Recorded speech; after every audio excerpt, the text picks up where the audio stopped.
నమస్కారం NSTV news కి స్వాగతం. నా పేరు సంధ్య. ఇక వార్తల్లోని ముఖ్యాంశాలను ఇప్పుడు చూద్దాం. కరీంనగర్ జిల్లా హుజురాబాద్ ప్రాంతంలో ప్రజాభిప్రాయ సేకరణ చేయకుండా జనావాసాల మధ్య నెలకొల్పే డంపింగ్ యార్డ్ ప్రాజెక్టును వెంటనే రద్దు చేయాలని హుజురాబాద్ మున్సిపల్ చైర్మన్ రాంటాల సుహాసింగాల జేఏసీ జాతీయ అధ్యక్షుడు పోలాడి రామారావు డిమాండ్ చేశారు. గత 10 రోజులుగా హుజురాబాద్ ప్రాంతంలో డంపింగ్ యార్డుకు వ్యతిరేకంగా అఖిలపక్ష వివిధ కుల ప్రజా సంఘాల జేఏసీ ఆధ్వర్యంలో చేపట్టిన దీక్షలకు మద్దతుగా బుధవారం వేలాది మంది ప్రభుత్వ ప్రైవేట్ పాఠశాలల విద్యార్థులతో అంబేద్కర్ కూడలి చౌరస్తాలో చుట్టూ 1/2 కిలోమీటర్తో పాఠశాలల యాజమాన్యాల వారిచే మానవహారం నిర్వహించారు.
వెంకటేశ్వర్ సార్, హలో, దయచేసి ఒక్కసారి స్కూల్ యాజమాన్యం వాళ్ళు ముందుకు రండి ప్లీజ్.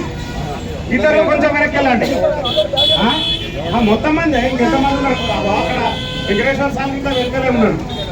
అలా ముందరికి రండి దయచేసి ప్లీజ్. స్కూల్ యాజమాన్యాలు డంపింగ్ యార్డు వెంటనే, డంపింగ్ యార్డు వెంటనే, డంపింగ్ యార్డు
రామారావు రైతు ప్రజా సంఘాల సమాఖ్య జాతీయ అధ్యక్షుడిని. గత 10 రోజులుగా కరీంనగర్ జిల్లా హుజురాబాద్ ప్రాంతంలో సరిహద్దు ప్రాంతమైనటువంటి సిరిసపల్లి గ్రామం లోపల ఎలాంటి ప్రజాభిప్రాయ సేకరణ చేయకుండా జనావాసాల మధ్య తలపెట్టినటువంటి ఒక డంపింగ్ యార్డ్ను విరమించుకోవాలని చెప్పి కోరుతూ అఖిల పక్షాలు వివిధ ప్రజా సంఘాల ఆధ్వర్యం లోపల భారీ ఎత్తున నిరసన ఉద్యమం జరుగుతుంది. ఈ రోజు కూడా వేలాది మంది ప్రభుత్వ పాఠశాలల తర్వాత ప్రైవేట్ పాఠశాలల విద్యార్థులు కూడా మానవహారంగా వేలాది మందితో ఇక్కడ మానవహారం నిర్వహించి నిరసన తెలియజేయడం జరిగింది. ఈ రోజు మొత్తం మున్సిపల్ కౌన్సిల్ చైర్మన్ గారితో పాటు మున్సిపల్ కౌన్సిల్ సభ్యులు, తర్వాత పట్టణ పుర ప్రముఖులు, వర్తక వాణిజ్య వ్యాపార సంఘాలు, వివిధ కుల సంఘాలు, అన్ని వర్గాల స్వచ్ఛంద సంస్థలు కూడా పెద్ద ఎత్తున ఇక్కడ పార్టిసిపేట్ జరిగి ప్రభుత్వానికి తక్షణమే ఈ యొక్క నిర్ణయాన్ని వాపసు తీసుకోవాలని చెప్పి కోరడం జరిగింది.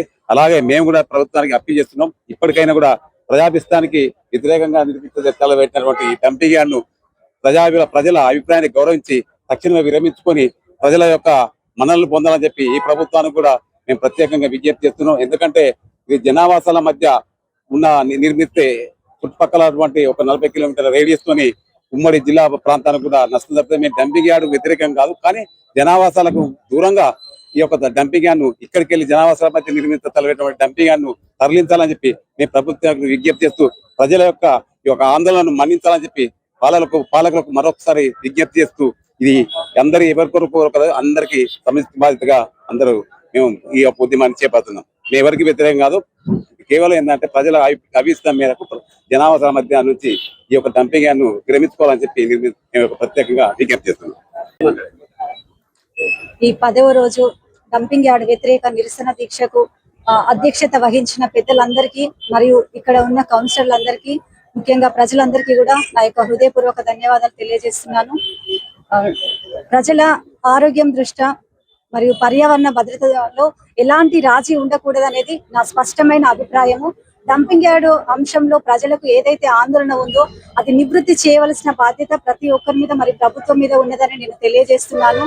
ఆ రోజు అఖిలపక్ష కమిటీ సమావేశానికి నేను హాజరు కావడం జరిగింది. ఆ రోజు వారికి నేను ఒక మాట ఇచ్చాను, ఏంటంటే మా ఇన్ఛార్జి గారి దృష్టికి తీసుకెళ్తానని, అదే విధంగా సంబంధిత మంత్రివర్గాల దృష్టికి నేను ఈ అంశం గురించి మాట్లాడతానని వారి దృష్టికి తీసుకెళ్తానని చెప్పడం జరిగింది. అదే విధంగా కౌన్సిల్లో కూడా ఒక తీర్మానం చేయడం జరుగుతుందని కూడా నేను వారికి సభాపక్షంగా మాట ఇవ్వడం జరిగింది. అదే విధంగా మేము ఎజెండాగా మొదటి అంశంగా తీర్మానించడం జరిగింది. కౌన్సిల్లో మా ఇన్ఛార్జి గారి దృష్టికి, ప్రణవన్న గారి దృష్టికి తీసుకెళ్లడం జరిగింది.